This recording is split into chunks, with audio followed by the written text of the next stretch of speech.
આ શેરડી ભારતનો અને ગુજરાતનો અગત્યનો રોકડિયો પાક છે. એમાં પણ જે દક્ષિણ ગુજરાતનો વિસ્તાર છે કે જેનું આબોહવા, વાતાવરણ, પાણીની ઉપલબ્ધતા, આ ઉપરાંત મધ્ય ગુજરાતનો કેટલોક ભાગ અને સાઉથ સૌરાષ્ટ્રનો એટલે કે જૂનાગઢનો દક્ષિણનો ભાગ એ શેરડી પાક માટે અનુકૂળ છે અને ત્યાં ખાંડ ઉદ્યોગ વિકાસ પામ્યો છે. હવે આ ઉપરાંત જો વાત કરીએ તો આપણે નવસારી કેન્દ્ર છે એ રાષ્ટ્રીય કક્ષાએ સંકળાયેલું છે.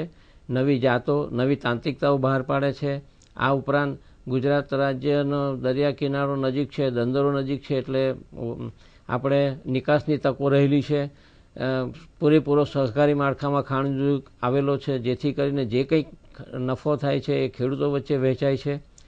આ ઉપરાંત જે વાત કરીએ તો સહકારી માળખાને કારણે ખેડૂતો માટે એસ્કેવેટરની સુવિધા, બાયોકમ્પોસ્ટ માટેની સુવિધા, ઓજારોની સુવિધા, ખેત સામગ્રીની ઉપલબ્ધિ, સહકારી માળખું વિકાસ પામ્યું હોવાથી ખેડૂતોને સરળતાથી ઉપલબ્ધ થાય છે. આમ અને આપણા જે ખેડૂતો છે એ પણ પ્રગતિશીલ ખેડૂતો છે અને નવું અપનાવવાની તમન્નાવાળા છે.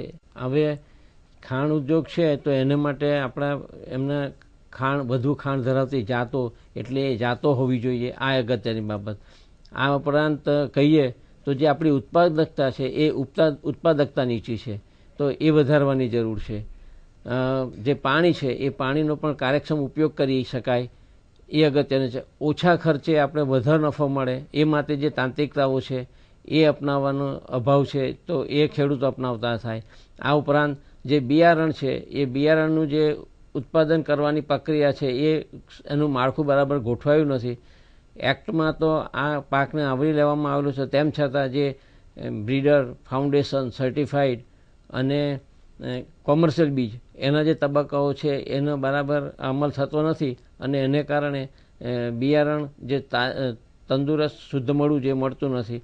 આ ઉપરાંત લાંબ પાકમાં પૂરતી કાળજી થતી નથી, નિતાર વ્યવસ્થા નથી, સેન્દ્રિય તત્વ વપરાશનો અભાવ છે. આમ ઘણા બધા જે પરિબળો છે એ પ્રશ્ન તરીકે ગણી શકાય. શેરડીના પાકને આપણે કહીએ ને તો ભેજની જરૂર છે.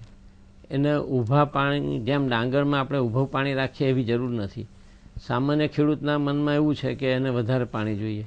ખરેખર તો શેરડી એ સૂર્યપ્રકાશને ચાહતો પાક છે, એટલે સૂર્યપ્રકાશને વધારેમાં વધારે ઉપયોગ કરીને એ જૈવ રાસાયણિક શક્તિમાં એનું રૂપાંતર કરે છે. એટલે આપણે જાણીએ છીએ કે અન્ય પાકોમાં કિલો કે ક્વિન્ટલના ઉત્પાદનના આંકડા બોલાતા હોય છે, જ્યારે હમણાં ટનના બોલાય છે. એટલે સૂર્યશક્તિને વધારે લણી લેવાનું આ પાક છે. આ ઉપરાંત આનું જે વર્ગીકરણ છે C4 પાક તરીકે થાય છે, છોડ તરીકે. એની પ્રકાશ સંશ્લેષણની કાર્યક્ષમતા વધારે છે. આમ એ આપણે જો માપનું પિયત કરીએ, કાળી જમીનમાં અમારે જે રોપાણ પાકને 14 પિયતની ભલામણ છે અને એ શિયાળામાં 22 થી 25 દિવસે અને ઉનાળામાં 14 થી 18 દિવસે આપવાની ભલામણ છે, તો એ પ્રમાણે અપાવવા જોઈએ. આપણા જે લાંબ પાક છે એને 13 પિયતની ભલામણ છે અને એ પણ શિયાળામાં 22 થી 25 દિવસે અને ઉનાળામાં 12 થી 18 દિવસે અપાય એ ઈચ્છવા યોગ્ય છે. હવે જ્યારે નવી જે તાંત્રિકતા આવી છે ડ્રીપ ઇરિગેશનની, એમાં પણ આપણે જોડિયા હાર પદ્ધતિ અપનાવીએ અને જે ભલામણ મુજબ જો આપણે ટપક સિંચાઈની જે વ્યવસ્થા છે એ પદ્ધતિઓ ચલાવીએ તો આપણે 40% થી 50% જેટલું પાણી અને 40% જેટલા ખાતરનો પણ આપણે બચાવ કરી શકીએ. અને આ ઉપરાંત જમીનની તંદુરસ્તી પણ જળવાય, નિંદામણ નિયંત્રણ પણ થઈ શકે અને આપણે જમીનમાં સારો ઉમેરાતો અટકી શકે.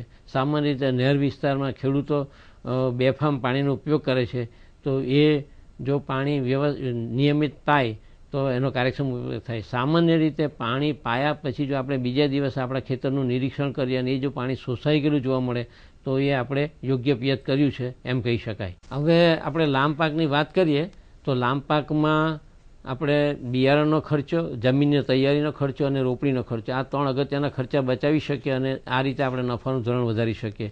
ખાસ કરીને આપણો રોપાણ પાક કપાઈ ગયા પછી આપણે જમીનના લેવલથી ખોપડા કાપવા જોઈએ, એ કોયતા વડે અથવા તો સ્ટબલ સેવર જે છે ટ્રેક્ટરથી ચાલતું સાધન એનાથી પણ કરી શકાય.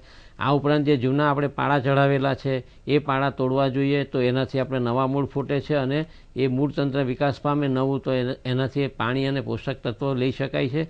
આ ઉપરાંત જે એનું ભલામણનું ખાતર છે અમારે 300 કિલો નાઇટ્રોજન, 62.5 કિલોગ્રામ ફોસ્ફરસ અને 125 કિલોગ્રામ પોટાશ પ્રતિ હેક્ટર એ પણ ભલામણ મુજબ આપવું જોઈએ. અને જે કંઈક ખાલા પડી ગયા હોય, એટલે જેમ શેરડીને નહીં ઉગેલી હોય તો ત્યાં આપણે ખાલા પૂરવા જોઈએ. તો આ એ અગત્યના લાંબ પાકના કાર્યો છે. આ ઉપરાંત જો આપણો રોપાણ પાકનું ઉત્પાદન સારું સંતોષકારક મળેલું હોય અને એમાં કોઈ રોગો ના હોય તો જ આપણે લાંબ પાક લેવો જોઈએ.